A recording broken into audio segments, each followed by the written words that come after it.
y señalando como el motor turístico va a ser clave. Víctor Álvaro González, director de estrategia de la firma de asesoramiento independiente Neste Finance. Muy buenos días. ¿Qué tal? Muy buenos días, ¿cómo estás?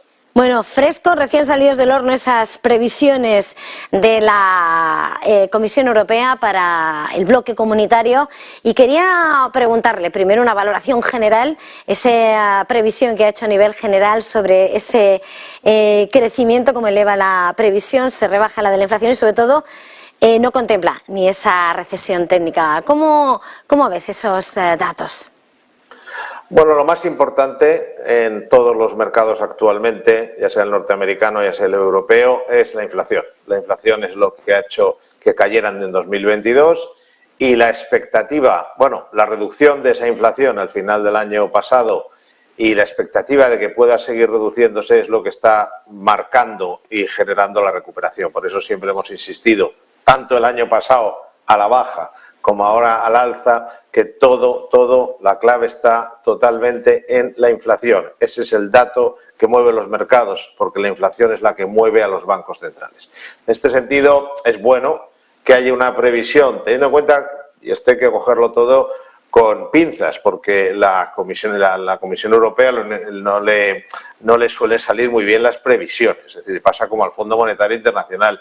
No son los mejores predictores del mercado, eso tenemos que tenerlo en cuenta. Pero bueno, vamos a pensar que aciertan. Bueno, pues en este sentido, el hecho de que haya una mejora significativa respecto a la inflación que esperan para este año, pues bueno, da, por decirlo así, y además ha mencionado expresamente que la inflación ha tocado techo, lo ha dicho con esas palabras, con lo cual consideran que la inflación ha tocado techo y dos, además, a lo largo del año irá bajando de forma bastante significativa comparado con los niveles en los que estamos, con lo cual eso es una buena noticia tanto para el mercado bursátil como para el mercado de bonos. No es para dar palmas, porque también estamos hablando de que ellos mismos consideran que la inflación estaría en torno del 5,6%, que no es tampoco maravillosa, por decir así, es todavía una inflación alta, pero es mejor que lo que había, y eso es lo que mueve los mercados, lo que cambia el escenario que estaba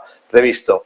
Luego, el PIB es menos importante que la inflación para los mercados actualmente, insisto, se mueven por la inflación, pero, porque eso es lo que hace que se mueva el BCE o la Reserva Federal, pero ahí yo creo que son un poco optimistas, aunque ya lo veremos, y es muy sencillo. Por un lado dicen que vamos a tener un nivel de crecimiento en el entorno del 0,9%, me ha parecido oír, o 0,8, 0,9%. Pero por otro lado dicen que el mercado de trabajo seguirá tenso, es decir, que va a haber mucha demanda de trabajadores.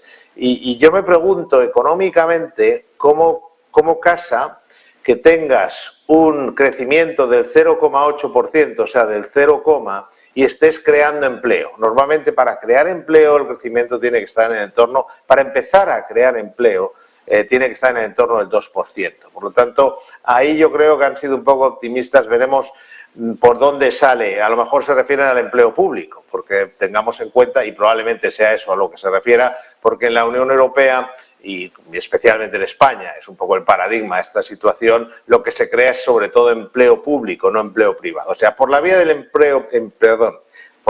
empleo privado es casi imposible crear los puestos de trabajo que ellos consideran que van a mantener el nivel de paro relativamente bajo para lo que es Europa, en este 6 y pico %, que en los 6,6 que han comentado. Por la vía pública es muy difícil con un crecimiento del 0,8, 0,9%.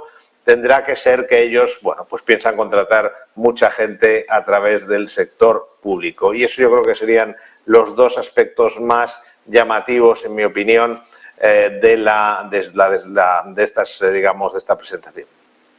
Víctor, querría que pudiéramos hacer un inciso sobre lo que también ha dicho sobre la economía española. Decía que ha toreado bien el temporal en medio del azote de la guerra por ese motor turístico que asegura además va a seguir siendo el gran bastión de esa economía española, con esa previsión del 1,4 para 2023 y del 2% en 2024.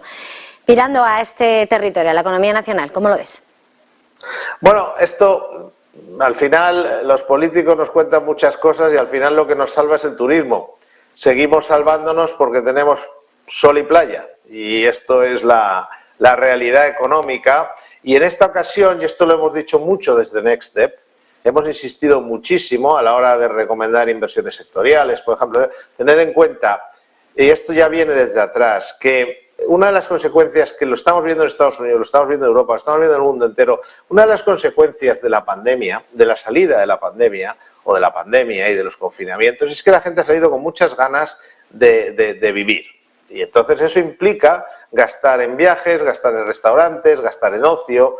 Esto es en Estados Unidos, por ejemplo, los precios más altos se están produciendo en el sector de viajes, en el sector de ocio, ya sean líneas aéreas, ya sean casinos, ya sean restaurantes. Ahí están la mayor inflación que se puede encontrar en Estados Unidos y también en Europa. Y entonces esto se debe a que la gente pues está harta de oír hablar de pandemias y está de oír hablar de guerras y lo que quiere es vivir. Y bueno, pues no pone mucho límite a lo que gasta a la hora de salir, de viajar, etcétera. Y esto, la psicología o la sociología en este caso, lógicamente afecta mucho a la economía. Y en el caso español nos hemos beneficiado de que la gente sigue con muchas ganas de vivir y de salir y de olvidarse de pandemias, confinamientos y guerras y posibles recesiones. Por lo tanto, no nos extraña este dato, no nos extraña que quien nos haya salvado en España haya sido el turismo y esperemos que en el futuro pues tengamos otras cosas con las cuales poder conseguir crecimiento, porque también el turismo tiene un límite, sobre todo con crecimientos en lo que es, nos puede venir, gracias a Dios, mucha gente de fuera, a nosotros, pero bueno, europeos con un crecimiento del 0,8% llegará un momento que tampoco estén para tirar la casa por la ventana. Ahora, de hecho, mucha gente viaja y gasta y va a restaurantes porque ahorró todavía, se nota que se ahorró durante la pandemia, las tasas de ahorro han sido muy altas, pero bueno, eso tiene un límite. En cualquier caso, bienvenido sea el turismo, agradecidísimos de que tengamos turismo, cuidémoslo, porque no parece que en España nuestros políticos sean capaces de fomentar y apoyar otras alternativas, digamos, de crecimiento fuerte, realmente robusto para la economía española. Pues muchísimas gracias, Víctor Álvar González, director de estrategia de la firma de asesoramiento independiente Next Step Finance. Ha sido un placer este análisis sobre estas previsiones sobre la marcha recién sacadas del horno. Gracias.